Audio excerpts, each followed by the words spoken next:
Opera Theater. They were here 2 Januaries ago, and they did an outstanding program, so we're having them back to do a second installment of the American Songbook. Under the direction of David D. Chiara, the Michigan Opera Theater has stood for excellence in opera entertainment and education for 40 years, and it is now recognized as one of America's 10 largest opera companies. The Community Programs Department was founded by Karen D. Chiara a little over 30 years ago, which brings a variety of musical programs to clubs, offices, schools, like my daughter's school, libraries, and local communities. The touring company is a statewide educational and arts outreach of this department. Today's program features vocalists Maria Cimarelli and Mark Bondrak, and pianist Amanda Sablehouse, who is a Troy resident. And the museum would like to thank you all for coming. We'd like to thank the press for advertising this, and we think we're going to have a really good program. I want to thank the gift shop, not really, well, the gift shop, yes, we're thanking the gift shop because they want to support us, and you're welcome to visit them. I know it's very random, I forgot. I was supposed to say it before. Sorry. So, sorry for that commercial. Now, let's head to Broadway.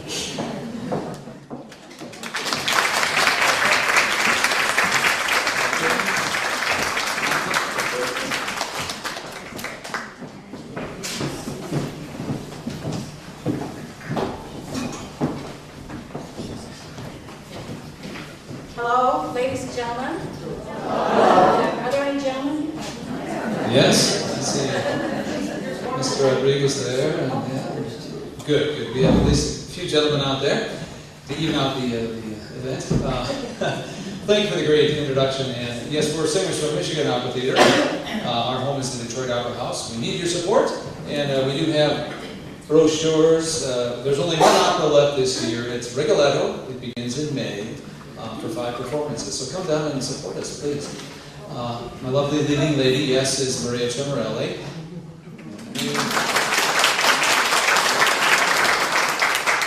Our wonderful accompanist is Amanda Rodriguez-Sablehouse. And my name is Mark Bondrak. Well, the American Songbook, we're going to look back. One of our missions here is to try to keep these so-called old songs alive from the American Songbook. And by that I mean composers who wrote for the Broadway stage and popular song from about the turn of the last century, early 20th century actually, and through the mid-century. And really our American musical theater would not be what it is today without these men and women who wrote these wonderful songs. Thus, we're going to begin with a song that's actually 100 years old.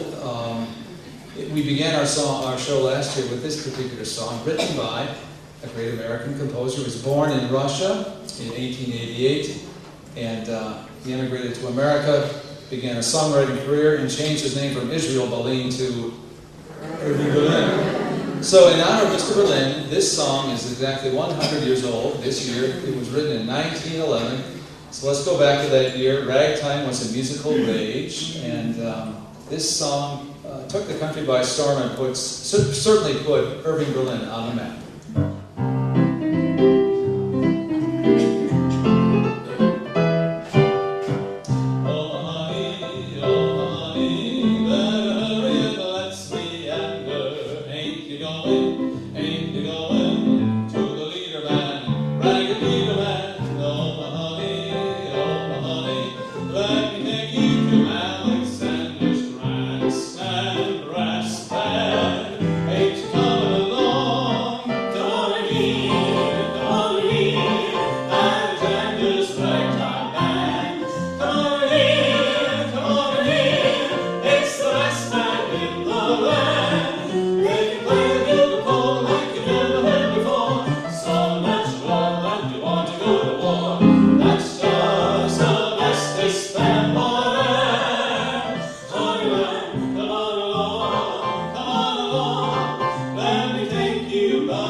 Thanks so much.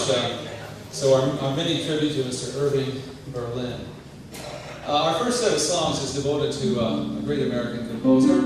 His name was Jerome Kern. Now, we don't hear much of Mr. Kern anymore.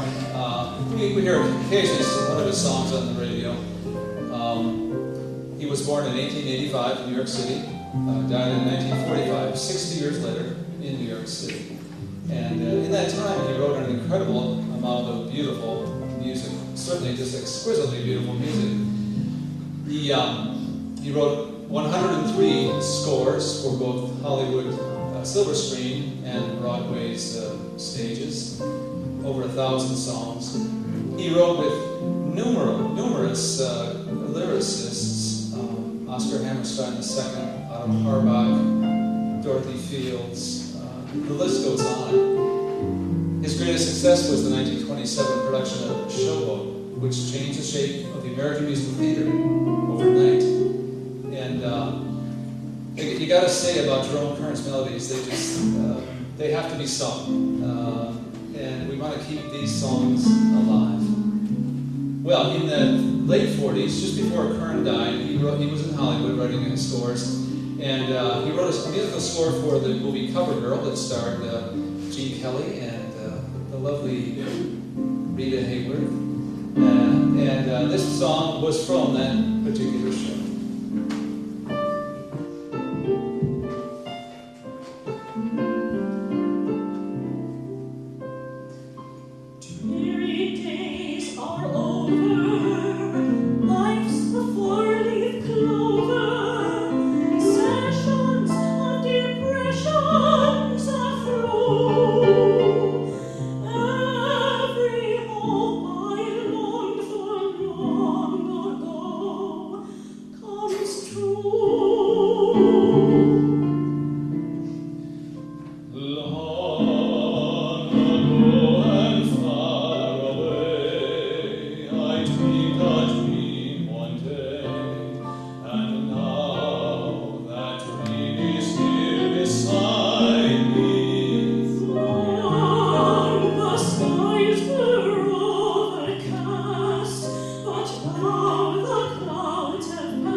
Achieved by Jerome Kern was his music to the groundbreaking musical Showboat. A song about a guy, a neat guy. I kind of like him, but he's not that great for everybody, but he's great for me.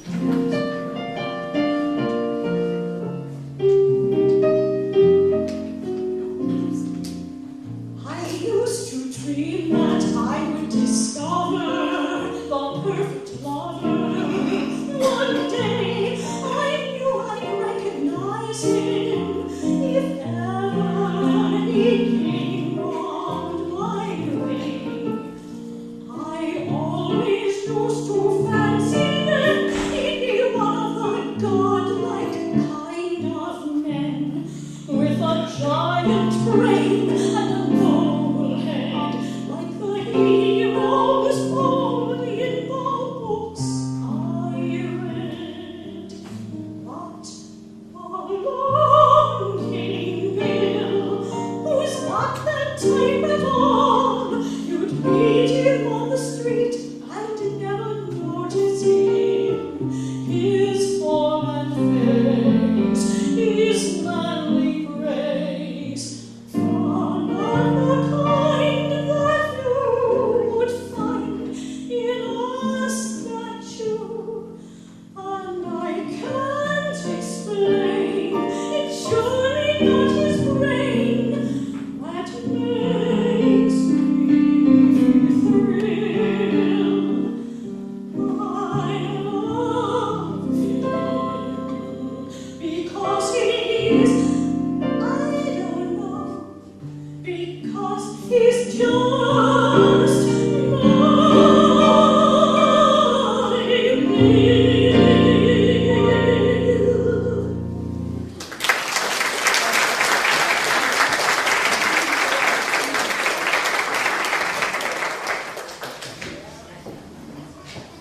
In 1939, on Broadway, Jerome Kern teamed with Oscar Hammerstein II, a very young Oscar Hammerstein II, a few years before Oscar teamed up with Richard Rodgers, in fact. And they wrote a show, Very Warm for May. Some beautiful songs, including All the Things You Are, were in that score. I'd like to sing another song that's not so very well known from Very Warm for May. I think you'll enjoy it.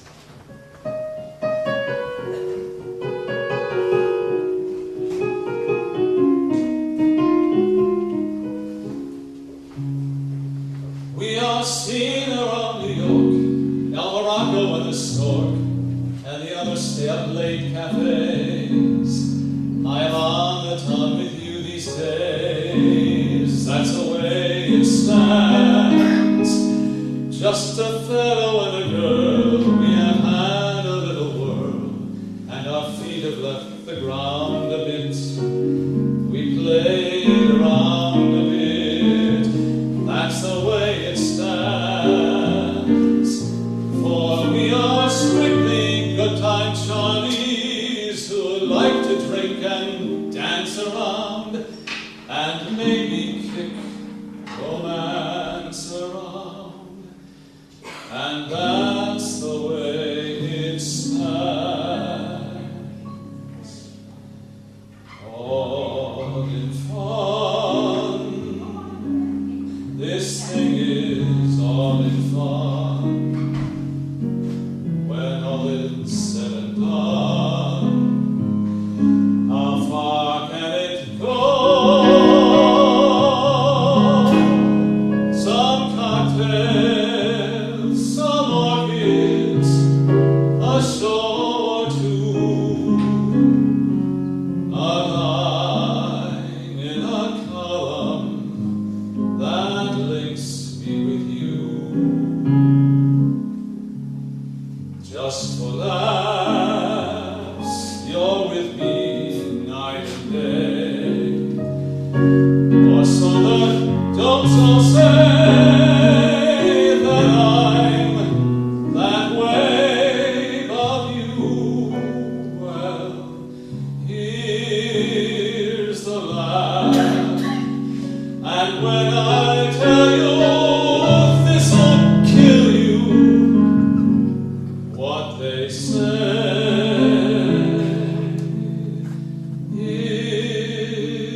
is true.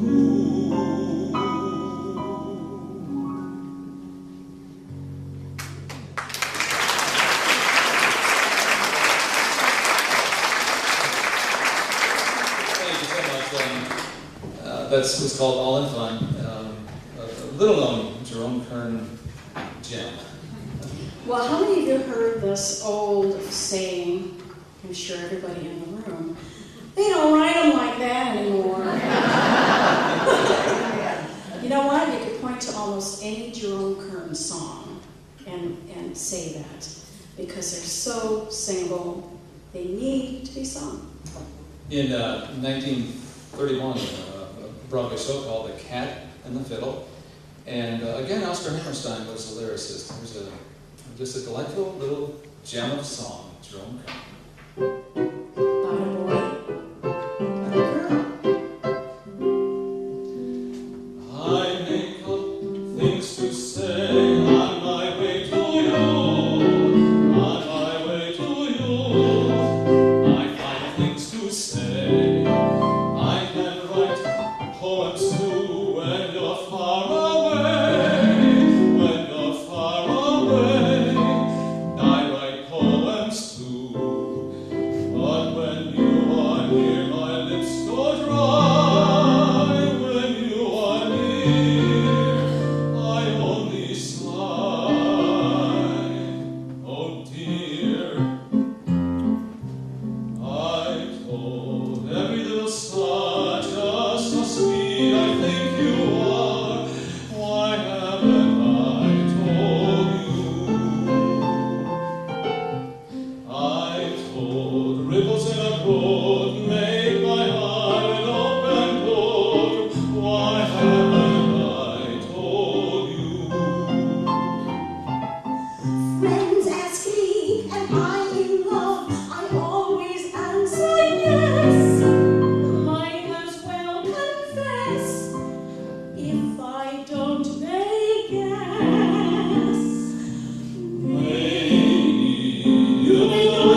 Kern. It's a great place to start, Irving Berlin. Now we're going to move to a different composer. Wrote many, many songs that would be included in what is known as the American Songbook. And his name was Harold Arlen. Arlen was the son of a Jewish cantor. He was born in Rochester, New York, but he lived most of his life in California, where he very quietly but efficiently compiled a huge catalog of musical hits. Everything from hit parade classics to music written for the silver screen. So, with no more ado, music written by Mr. Harold Arlen. You're going to know most of these.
To dream of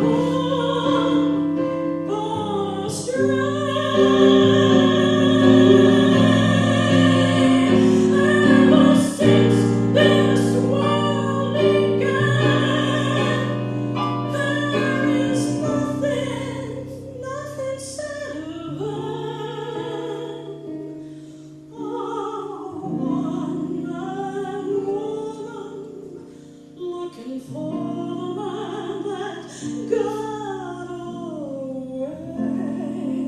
The next song by Harold Arlen was made famous by that great African-American singer, Miss Nina Moore. Don't know why there's no sun up in the sky, stormy weather, since women and I ain't together. I'm weary all the time.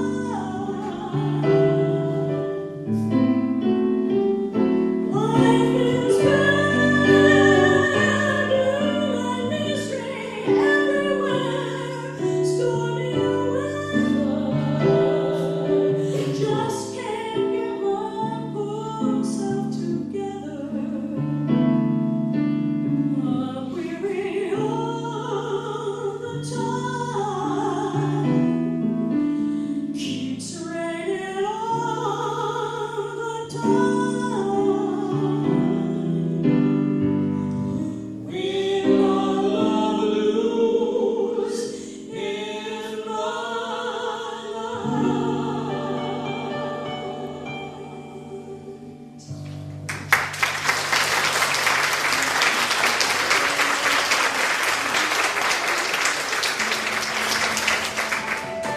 And now Amanda Rodriguez Sable House, one of the greatest Harold Arlen songs ever composed.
Against your troubles, come on, get happy. Let me chase all the cares away. Sing hallelujah, come on, get happy. We're ready for Judgment Day. The sun is shining, come on, get happy. The Lord is waiting to take your hand. Shout hallelujah, come on, get happy. We're going to the promised land. We're heading across the river, wash your sins away in the tide. There's also peaceful on the other side, other side. Forget your troubles.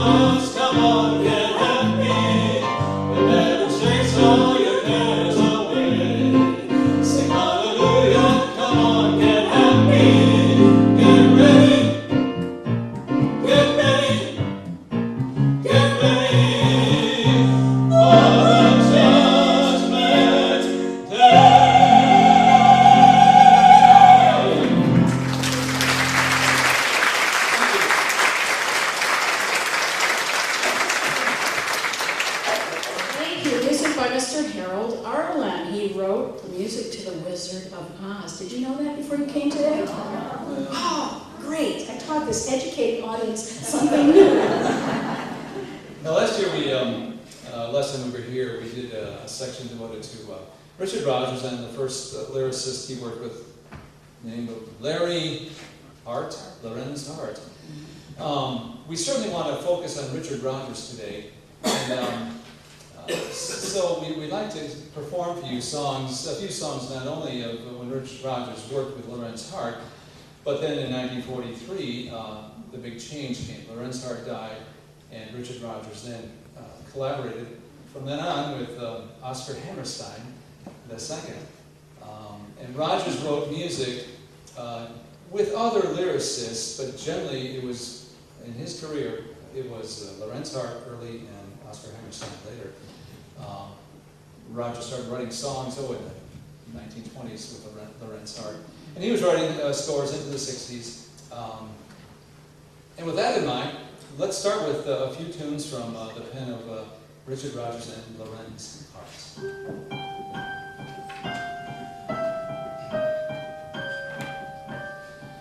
If they ask me, I could write a book about the way you walk and whisper and look.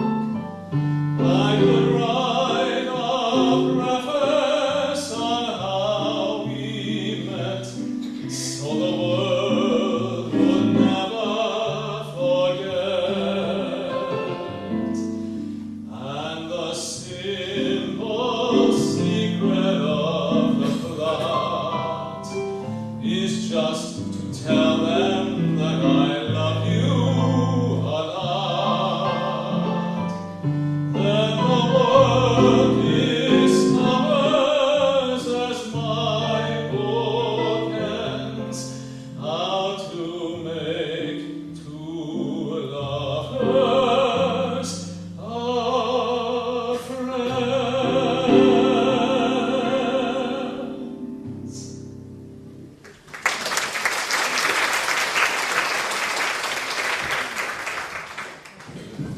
Perhaps I told you a little bit last time about Rodgers and Hart, but let me reiterate in case you don't know much about them. As Mark mentioned, Richard Rodgers' first primary partner was Larry Hart, and they were very ill-matched. They wrote great songs together, but they were not a good team. Their writing styles were very different. Richard Rodgers would dress up in a suit, a three-piece suit, every day, and go into the other room, his office in his home, and work. He'd write music for 6 to 8 hours a day, regularly, on schedule. Hard-working guy. Lorenz Hart, on the other hand, didn't like to work. He was a lazy guy. He loved to have parties. He loved to go and drink. And many times, the two of them were on deadline to write songs for a show, and Lorenz Hart would disappear. Richard Rodgers would have to go to the entire neighborhood, every bar, every saloon, every tavern, until he found Larry Hart sitting at the bar and drag him home. That's the only way they could get any work done. So it was kind of an ill-fated match, but golly, they wrote some great songs. And it's purported to be a true story, that some of the most beautiful song lyrics written by Larry Hart, he wrote the words, were written on the backs of those little cocktail napkins. Oh yeah, like this song, this next song. See if you hear that little tinge of sadness. Larry Hart was not a happy person. Listen to this love song.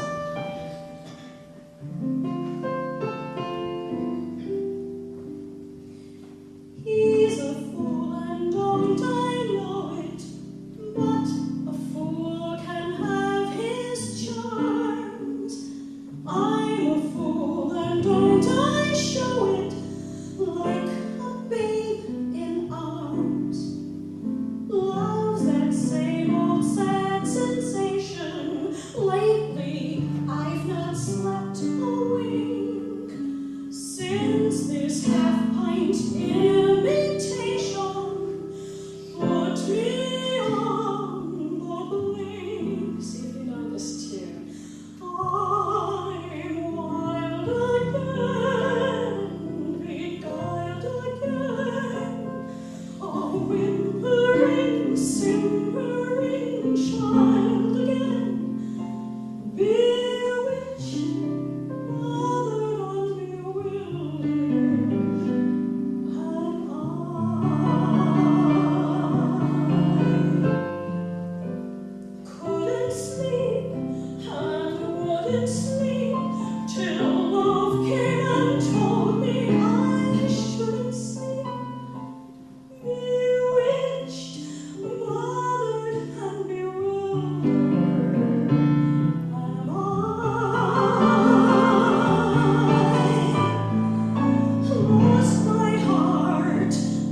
fights. I wish I were in love again. The broken dates, the endless waits, the lovely loving and the hateful hates, the conversation with the flying plates. I wish I were in love again. No more pain, no more strain.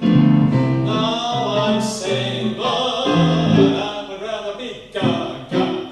Pulled out fur of cat and cur, to find this mating of him and her. I've learned my lesson and I wish I were in love again. The furtive sigh, the blackened eye, the words I love you till the day I die, the self-deception that believes the lie. I wish I were in love again.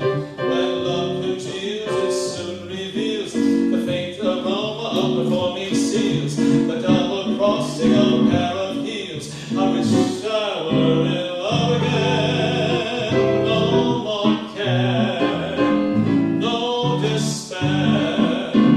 I'm all there, but I would rather be punch drunk, poured out kill of cat and cur, to find this mating of him and her. I don't like quiet, and I wish I were in love again.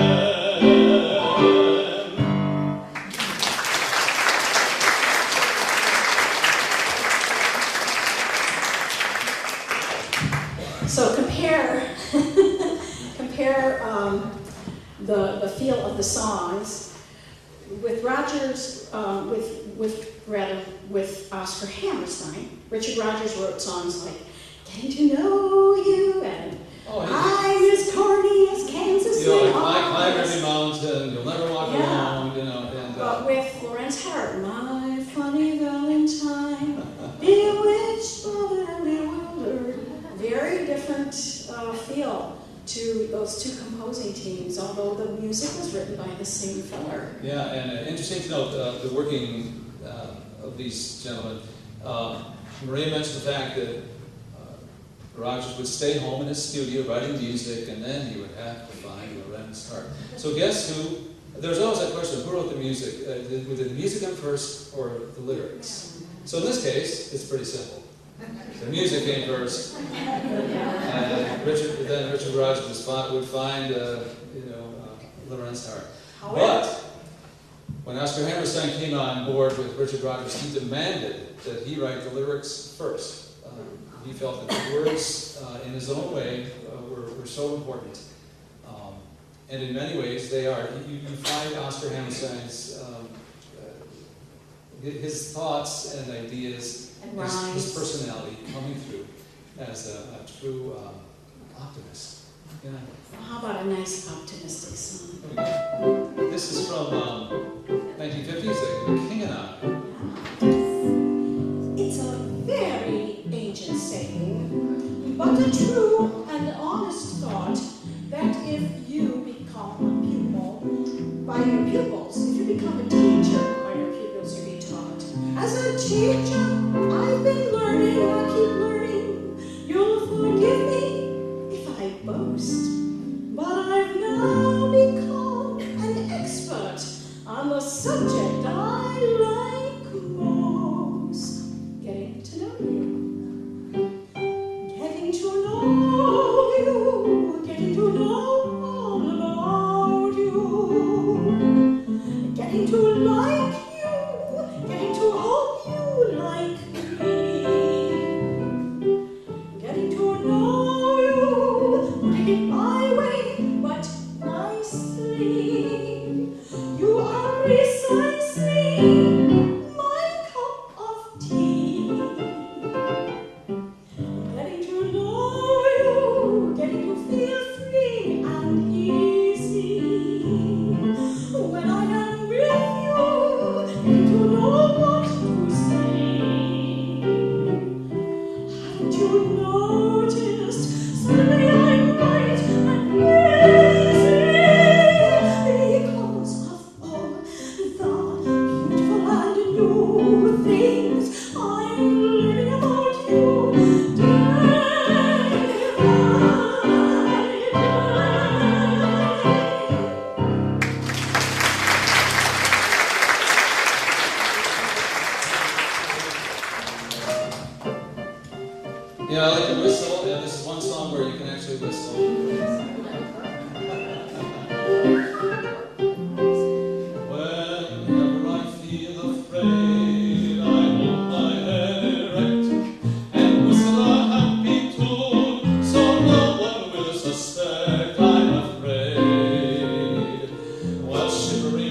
my shoes, I strike a careless pose and whistle a happy tune, and no one ever knows I'm afraid.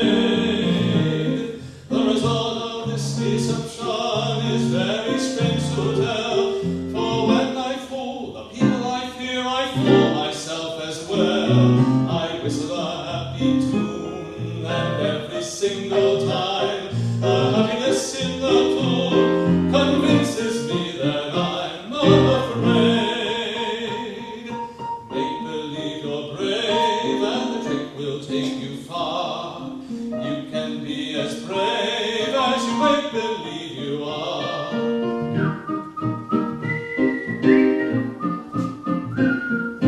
You may be as brave as you make believe you are. Now, you gotta help me here. You know how to whistle, right? Lauren McCall said it right. You just put your lips together and... Yeah, I think that's it. Not like you, though.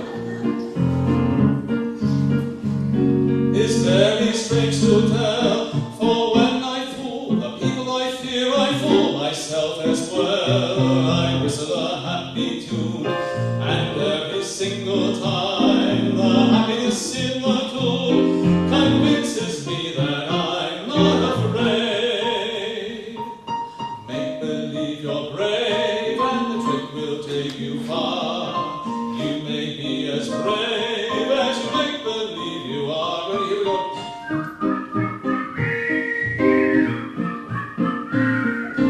You may be as brave as you make believe you are.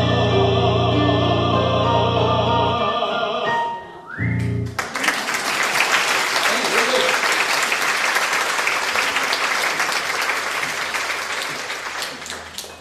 Of course, that was from The King and I, based on the novel Anne and the King of Siam. Who was the singer in the movie? Deborah Carr. But actually, that voice was dubbed in by a woman that we had the privilege of singing with, Miss Marnie Nixon. Wonderful. She dubbed in so many movie voices. She was the voice of Maria in West Side Story. She was the voice of Eliza Doolittle in the film My Fair Lady, Marnie Nixon, and she's still singing in her 70s, singing well. Well, now 2 songs from another blockbuster. I'm not using this loosely at all. Blockbuster hit by Oscar Hammerstein II and Richard Rodgers, The Sound of Music. Another charming, happy song. Raindrops on roses and whiskers on kittens, bright copper kettles and warm woolen mittens, brown paper packages tied up with strings. These are a few of my favorite things. Cream-colored ponies and crisp apple strudels, doorbells and sleigh bells and schnitzel with noodles, wild geese that fly with the moon on their wings. These are a few of my favorite things. Girls in white dresses with blue satin sashes, snowflakes that stay on my nose and eyelashes, silver white winters that melt into springs. These are a few of my favorite things. When the dawn wakes, when the bee stings,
One last thought about Richard Rodgers.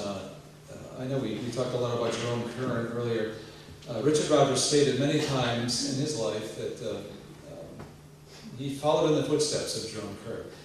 This is where he caught the inspiration because he literally attended the early Jerome Kern musicals in New York City and was affected by that so much that he made music his career. So as you see, things go on in stages. Our musical theater of today would not be the same without these men and women of the early 20th century. Well, you got to hear a piece from The Wizard of Oz. How many of you have seen the prequel to The Wizard of Oz called Wicked? A few of you. I encourage the rest of you to see it. It's fabulous. I'm very picky. I don't like a lot of our modern musical theater, but it's fabulous. The special effects, the music. So it's before you get to the land of Oz. You meet Elphaba, who turns out to be the Wicked Witch. And you also meet Galinda, who turns out to be Glinda, the Good Witch. And they're both in love with the same guy. Elphaba, the bad girl with the green skin. She's not very pretty. She wasn't blessed with looks. And this song is telling how it feels to be the girl who doesn't get the guy. It's called I'm Not That Girl.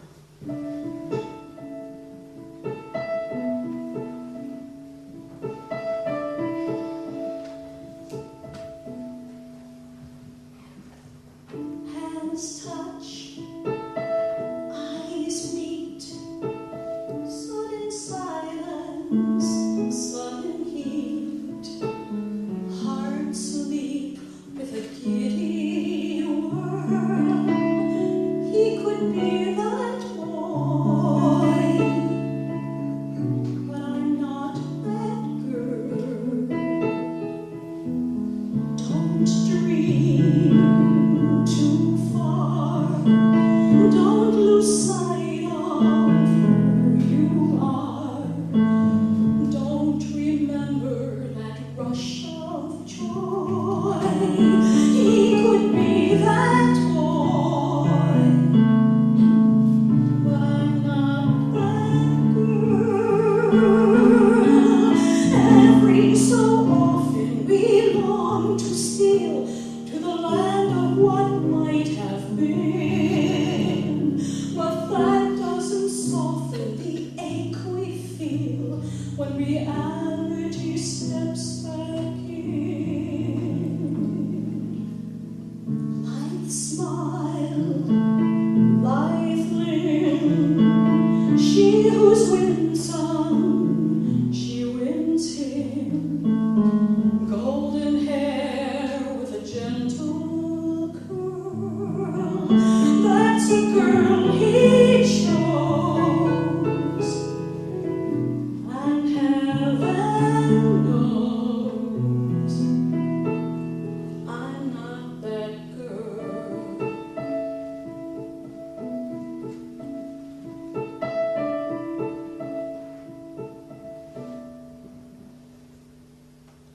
Don't wish, don't start wishing only wounds the heart. I wasn't born for the rose and pearl. There's a girl I know, he loves her so. I'm not that girl.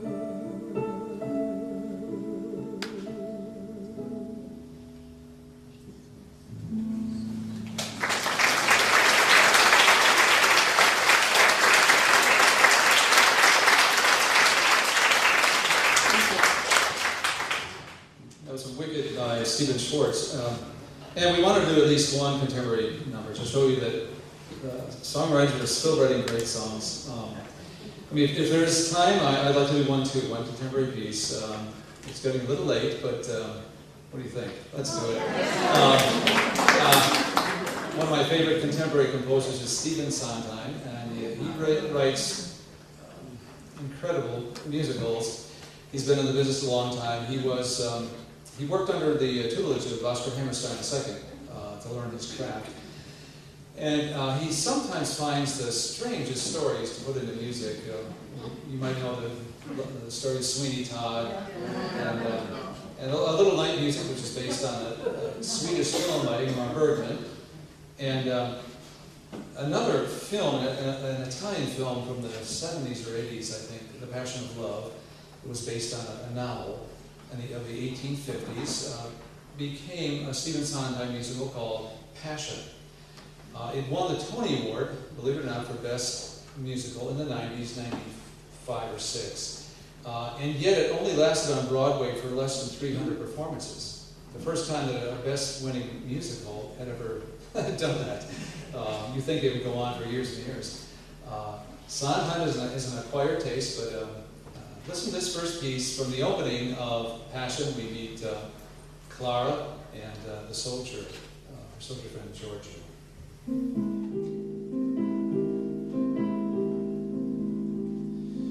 so happy I'm afraid I'll die here in your arms. What would you do if I died like this right now here in your arms? That we ever should have met is a miracle, no inevitable, yes, but I confess it was the look, the sadness in your eyes, that day when we glanced at each other in the park. We saw that we were both unhappy. I needed you, you needed me. How quickly need can lead to love.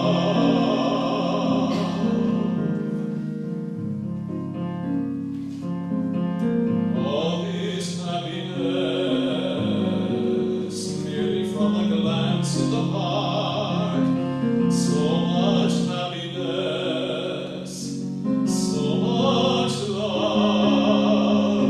I thought I knew what love was.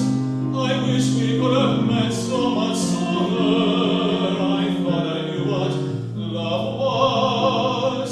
I thought I knew how much I could feel. I didn't know what love was, but now I do. It's what I feel with you,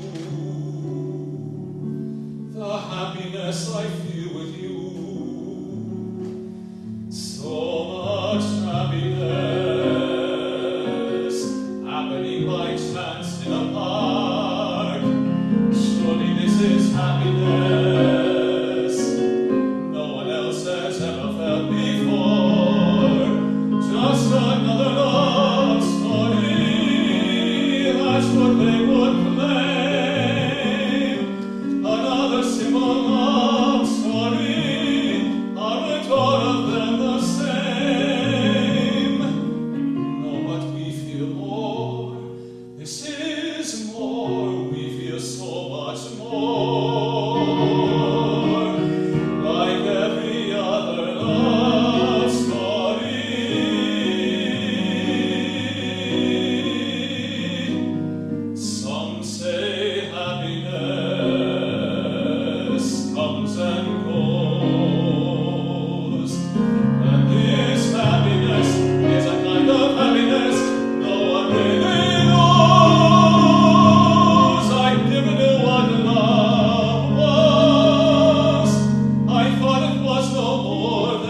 Music from the pen of Stevie Sondheim, Happiness from Passion.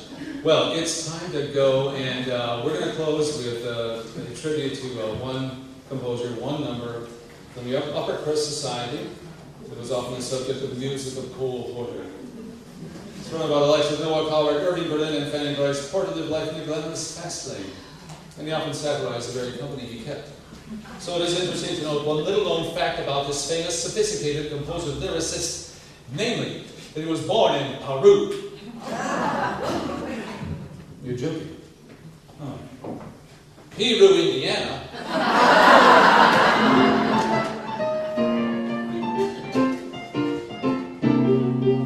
I feel a sudden urge to sing the kind of ditty that invokes the spring, so control your desire to curse while I crucify the verse.